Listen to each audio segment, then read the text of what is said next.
But that doesn't mean that it shouldn't be raised as an awareness in our community, because human rights should be equal everywhere in the world. As we enjoy in Australia, it should be enjoyed by others as well. So today I'm being asked to talk to you about the human rights issues in Vietnam. As I said before, it's not the same scale as I would say it is a criminal act, what's happening with Rohingyas in Myanmar, but it's certainly a criminal act in a sense what's happening in Vietnam. We were hoping as Vietnam approached its modernisation, as it steps out as one of the countries no longer considered by the United Nations as developing countries, it's earning its standards, having economic development, and it's progressing. When Vietnam opened its doors to economic development, we were very excited, hoping that it starts the first steps of increasing its human rights standards. But lo and behold, it became quite very clear to see that the government became tighter and tighter as the economic development commences. We saw the increase in 2018, an arbitrary detention, unfair trials, there's restrictions on movements of not only human rights defenders and activists, but also on their families, including harassments, violence assaults, and economic deprivations. So children of human rights activists and their families and their associates are not allowed to attend school. They're not allowed to trade, they're not allowed to open business, and often they're harassed when trying doing so. Most of those families are lived with the assistance and help of others like us overseas and like those inside of Vietnam who care for them and help them so that they still survive. Now, can I give you some examples of what happened really recently? As the reason is October, and I depend a lot on Human Rights Watch reports, and I rely on that because that's on the international standards accepted by the United Nations around the world. That is the most reliable information and data we've got. But lo and behold, that is not the true data that we see. The true data are the ones that we actually receive reportedly daily from our compatriots back in Vietnam. So October this year, 5 members of a democratic group who decided to form themselves, get together as an association, hoping to form as a party to vote and go into the election. Now, don't get me wrong, the Constitution in Vietnam guarantees freedom of association. The Constitution guarantees freedom of religion. It guarantees the right for representation in court. It's all written in the Constitution. But what is actually implemented in practice is very far from what. Well, those 5 members were arrested in 2016. We are in 2018. Their arrest was in July, and many of them remain incommunicado from their families for many, many months. They will only receive the right to have a lawyer to represent them this July. So 2 years imprisonment without their families knowing about their condition, no legal representation. They were brought to trial in October. Their sentences were under the laws, vague laws about wording such as conspiring to overturn the government, or abusing your democratic rights. These are the laws that's enacted in Vietnam, which allows the government to arbitrarily detain human rights defenders and activists. 5 of those members of that association received sentences somewhere between 10 to 15 years, no parole. Post of that imprisonment period, their movement are restricted and many of them are homebound. Can I give you some context of that? I looked up today, what is the average sentencing that New South Wales give to convicted murderers? 13 years. 13 years if you kill someone and convicted murder, and yet a young person got 20 years for speak out about the government not protecting the environment, about the government exercising their oppression to confiscate lands, or speaking about their policy not protecting lands, or speaking against China territorial claims. These are peaceful bloggers, writers, and speakers, and even just attending forums to get together, discuss the issues, and they're locked up for that reasons. in detention at the moment. There are over 200 prisoners of conscience in Vietnam. I know that number really pales to what you've just been speaking about. But we are talking about a country who claims to have allowed freedom of association, allowed freedom of expression, and so on. Well, 16 of those have been held in prison in pre-trial for over 2 years and not yet gone to trial, and 165 of them are serving sentences. We've seen over the years there's been an increase in incarcerations of Vietnamese ethnic minorities, especially up to the Highlanders, which I must say a lot of my Vietnamese community may not be aware of here, because most of Vietnamese refugees are not from those ethnic minorities. But I feel the same way as I feel about the Rohingyas. They are the people and their rights that we need to speak out and protect. Can I raise some other issues about what's happening in Vietnam as well? Environment. One of the worst environmental disasters that the world became aware of happened in April 2016, where it was discovered that millions of fish died and affected something like 200 kilometers of coastal lines in Vietnam. Displaced some over 1 million people because they are dependent on that coast as fishermen. Formosa, a Taiwanese-owned company, decided to pour toxic into the water that kills so many sea life. And it almost crippled the seafood industry in Vietnam. We were concerned over here because Australia imported millions of dollars each year of seafood from Vietnam. We raised that awareness. The million people who were affected by that decided to ask for compensation, decided to seek a bit more accountability. We wanted some investigation of the extent of the damage, what is happening in Formosa, what are sanctions being imposed. Well, Formosa acknowledged liability. Formosa said that they will contribute $500 million of compensation, but none of that went to the people who were affected. So obviously the people decided, we want to know. They decided to organise some demonstrations. Thousands of people poured down to the street, not only the coastal area affected, but people in the city who wanted to protect their own people. Rather than allow that to people to speak freely, they decided to crack down. Arrests were made, assaults occurred.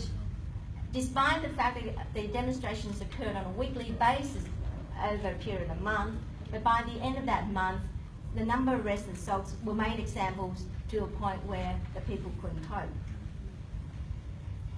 As lawyers over here, we thought about what can we do to assist the Vietnamese people. We helped them to take the legal way.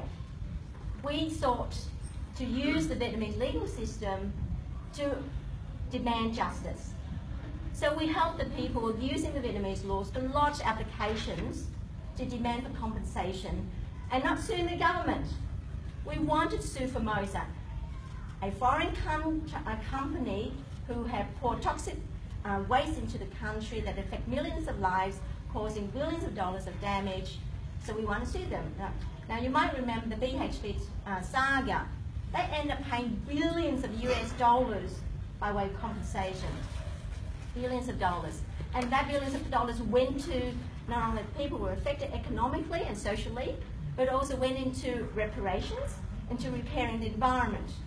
Well, none of that happened. None of the $1 of that $500 million that Formosa said they would pay ever went to any of those projects or any of those affected. So we helped, we filed applications, but you know what? The law in Vietnam required that if you want to file a suit, just a civil suit, like you would do here in the local court, district court in Australia, suing some company who done you wrong. Like if you've fallen and suffered an injury, you can lodge an application in court and seek compensation. We did that. But the law required that lawyers can't do on behalf of the person affected. So the applicants themselves, and we're talking about fishermen, who all their lives only know to cast nets over the water, catch fish, come and sell it, and that's how they got their livelihood. But that's okay. We assisted them. But they have to lodge that application personally. On the way there, they were arrested, they were beaten, roads were blocked, they couldn't go. None of those applications ever reached it. Sorry, I made it. Some of those applications did finally reach the registry where you can lodge the application, but they were rejected out of hand. The Vietnamese people could not even use their own laws to seek a civil rights, which they were entitled in their own homeland. So it is still unknown the extent of the damages of that 200K coastline, and I must acknowledge the Taiwanese government did want to send a delegation. The United Nations also wanted to send an independent delegation offering Vietnam to report on to the extent independently of the damages, but access was denied. And to this day, if you go to the central coastlines where it's effective and you start taking photos of that, you quickly find that your camera will be confiscated and you'll be asked to go for a personal interview with the local authorities. I don't have enough time, but I want to talk about what the most recent development in terms of what we find in deaths in custody. Now, Vietnam did sign up with the United Nations Against Torture in 2014. We have now seen the increase of persons being arrested and they're being tortured. Anything from being beaten up to the point there's been death in custody, who they claim that the prisoners have attempted and committed suicide. We are concerned with an increase.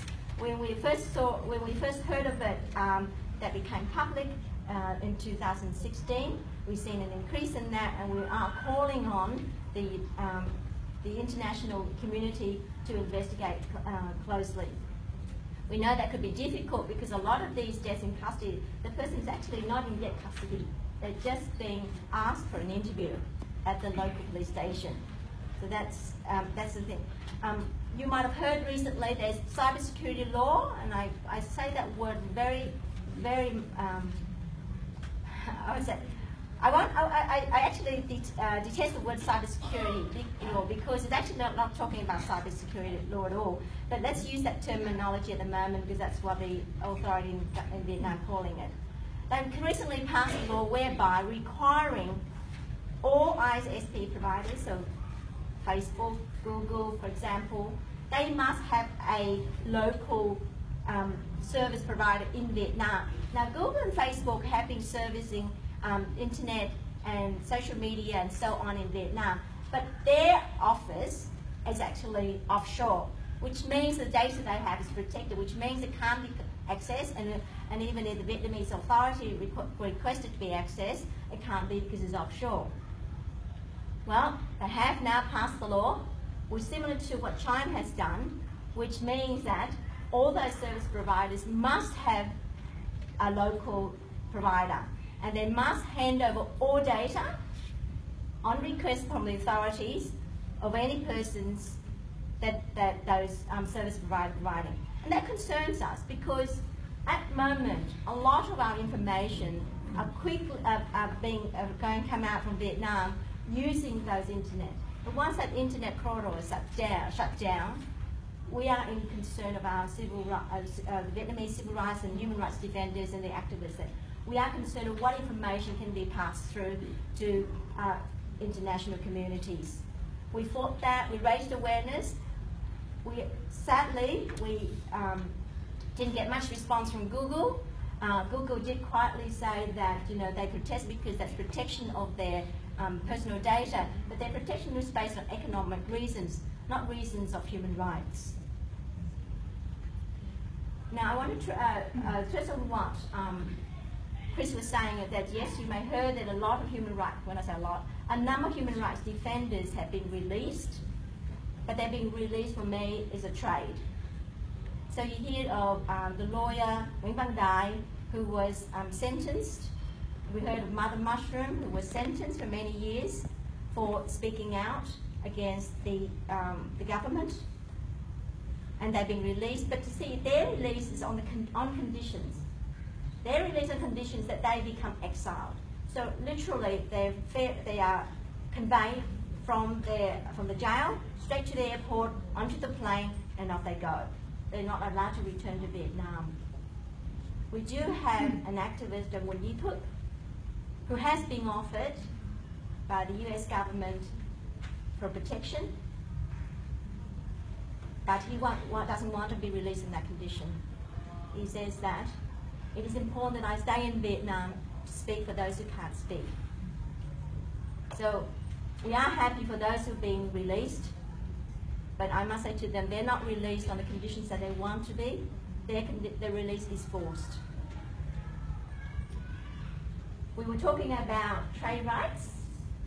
You might be aware that the Vietnam and Australia and a number of other countries like Singapore and New Zealand recently signed up with the CTTPP, which is the Trans-Partnership Agreement, which allows free trade within our region, but on conditions that they comply with a number of labour rights that is set out by the International Labour Organization, by the United Nations.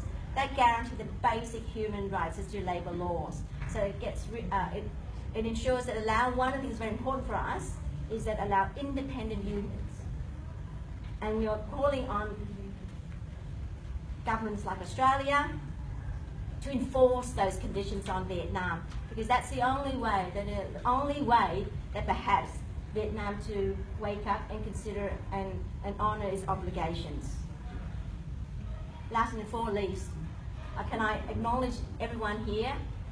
You must have something in your heart for your country and other countrymen around the world to be here today to attend this forum, and let's continue to the work and support lots of these organisations so that everyone in this world can enjoy the human rights that we have enjoyed in Australia.